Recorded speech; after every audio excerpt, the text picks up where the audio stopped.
Two charges 2.0 into 10 की power minus 6 coulomb and 1.0 into 10 की power minus 6 coulomb are place at a separation of 10 centimetre. मान लो दो charge है Q1 Q2, दोनों पॉजिटिव है।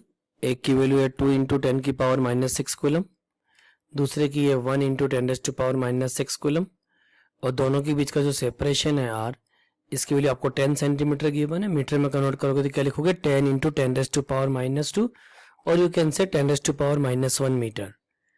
Where should a third charge be placed so that such that it experience no net force due to these charge, यानी neutral point पर रखोगे। मैंने आपको ट्रिक सिखा रखी है, अगर दो सिमिलर चार्ज हो प्लस प्लस या माइनस माइनस, तो न्यूट्रल पॉइंट दोनों को जोड़ने वाली लाइन के बीच में होता है and it is closer to the smaller magnitude charge. यहाँ पे स्मॉलर मैग्नीट्यूड चार्ज कौन सा है 1 इंटू 10 की पावर माइनस 6, तो न्यूट्रल पॉइंट मैं यहाँ मान लेता हूँ।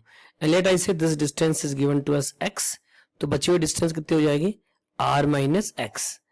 अब देखो इस फोर्स चार्ज का जो फोर्स लिखोगे क्या लिखोगे k q1, थर्ड चार्ज को कैपिटल Q मान लो, q upon r minus x का whole square is given by k q2 into capital Q upon x square. हमें x की वैल्यू निकालनी है। देखो k दोनों साइड से कैंसिल हो गया, कैपिटल Q दोनों साइड से कैंसिल हो गया। We can write x square upon r minus x का whole square is given by q2 upon q1।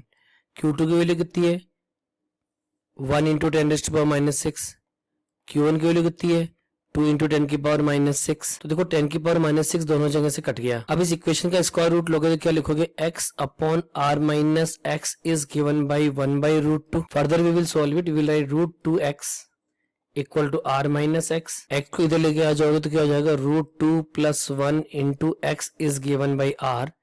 तो x की वैल्यू क्या हो गई r upon 1 plus root 2।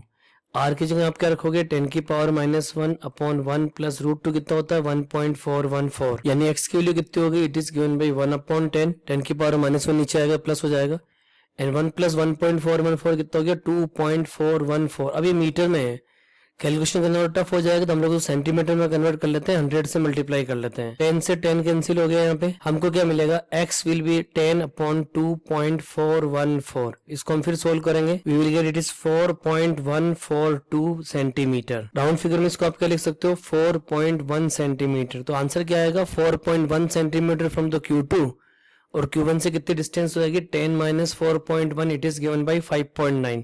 So both the answers are true. कभी आपका आंसर Q2 से दिया होगा, कभी Q1 से दिया होगा, both the answers are true. So right answer of the problem will be given by 5.9 centimetre from the larger charge in between the two charges.